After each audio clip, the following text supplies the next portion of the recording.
గాడపల్లి, నక్కలపల్లి, గుంటూరుపల్లి గ్రామ రైతులు మీరు అందరం. మాకు ఎయిర్పోర్ట్ రన్వే ఎక్స్పాన్షన్ సందర్భంగా మా ల్యాండ్లు పోతున్నాయి, దాంట్లో ఎక్వైర్ చేస్తున్నారు. దానికి కలెక్టర్ గారు వాళ్ళు వీళ్ళు అందరూ పిలిచి, కలెక్టర్ గారు ఆర్డీఓ గారు పిలిచి 65 లక్షల ఎకరానికి ఇస్తాం, ₹1 కోటి కన్సెంట్ ఇస్తాం అట్లా అని చెప్తా ఉన్నారు. సో మేము అది మాకు నచ్చలేదు. అట్లనే మా ఊరికి రోడ్డు కనెక్టివిటీ పోతుంది గుంటూరుపల్లి విలేజ్కి. సో ఆ గుంటూరుపల్లి విలేజ్కి రోడ్డు కనెక్టివిటీ కూడా కావాలి మాకు అని మా ఎమ్మెల్యే. అట్లనే రేట్లు కూడా మాకు సరైన రేటు కావాలి, న్యాయమైన రేటు కావాలి మాకు అని చెప్పి ఎమ్మెల్యే గారికి చెప్పుకున్నాము. వినతి పత్రం ఇద్దాము ఎమ్మెల్యే గారికి అని చెప్పి ఎమ్మెల్యే గారి ఇంటికి వచ్చాము. మాకు ఏంటంటే 2008లో ఫస్ట్ నోటిఫై అయింది ల్యాండ్. 2008లో నోటిఫై అవ్వడం వల్ల ఆ ఏరియాలో ఎక్కడ కూడా డెవలప్మెంట్ అనేది రాలేదు. వరంగల్ సిటీ నలుగురులా భయంకరమైన డెవలప్మెంట్స్ వచ్చినాయి, రేట్లు పెరిగినాయి, అన్నీ అయింది. ఇక్కడ డెవలప్మెంట్స్ రాకపోవడం వల్ల రేటు పెరగలేదు, ఏం కాలేదు.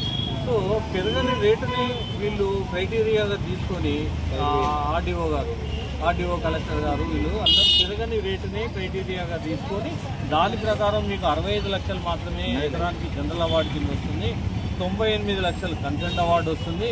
సో మీరు అది తీసుకోండి, లేదంటే మీ గవర్నమెంట్కి చెప్పండి, మీ ఎమ్మెల్యే గారికి చెప్పుకోండి, మీ మినిస్టర్ గారు చెప్పండి అని చెప్పంటే సరే అని మా ఎమ్మెల్యే గారికి చెప్పడానికి వచ్చాము.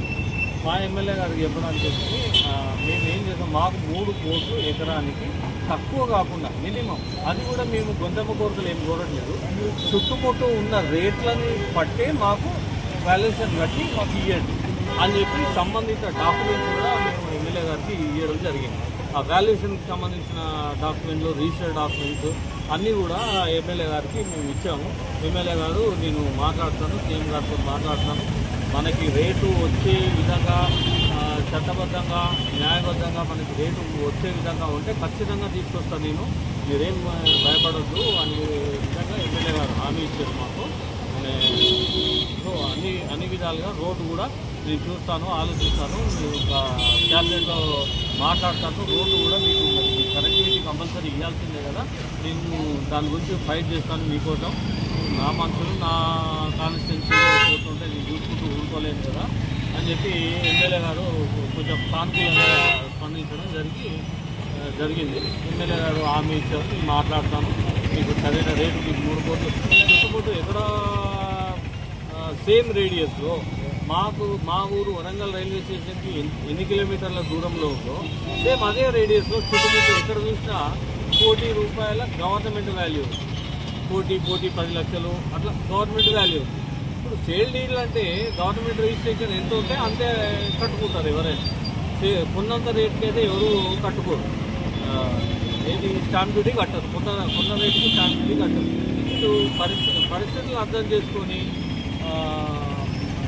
రేపు ఎక్వైర్ చేయబోయే ల్యాండ్ని దృష్టిలో పెట్టుకొని ల్యాండ్ ఎక్వైర్ చేసిన తర్వాత ఆ ల్యాండ్ వాల్యూ ఏమన్నా పెరుగుతుందా, వీళ్ళు నష్టపోవడం వల్ల రైతులు నష్టపోయి ల్యాండ్ ఇస్తున్నారు, ఇవ్వడం వల్ల మిగతా మొత్తం లాభం అవుతుంది. ఉన్న ల్యాండ్ వాళ్ళకి లాభం అవుతుంది, వరంగల్ జిల్లాకి లాభం అవుతుంది, తెలంగాణ రాష్ట్రానికి లాభం అవుతుంది. అందులో క్యాపిటల్ ఇన్వెస్ట్మెంట్, గవర్నమెంట్ పెట్టేది క్యాపిటల్ ఇన్వెస్ట్మెంట్, రెవెన్యూ జనరేట్ అయ్యే ప్రాజెక్ట్ ఇది. ఎయిర్పోర్ట్ అంటే రెవెన్యూ జనరేట్ అవుతుంది, క్యాపిటల్ ఇన్వెస్ట్మెంట్ అన్నట్టు. సో దాన్ని అంతా కూడా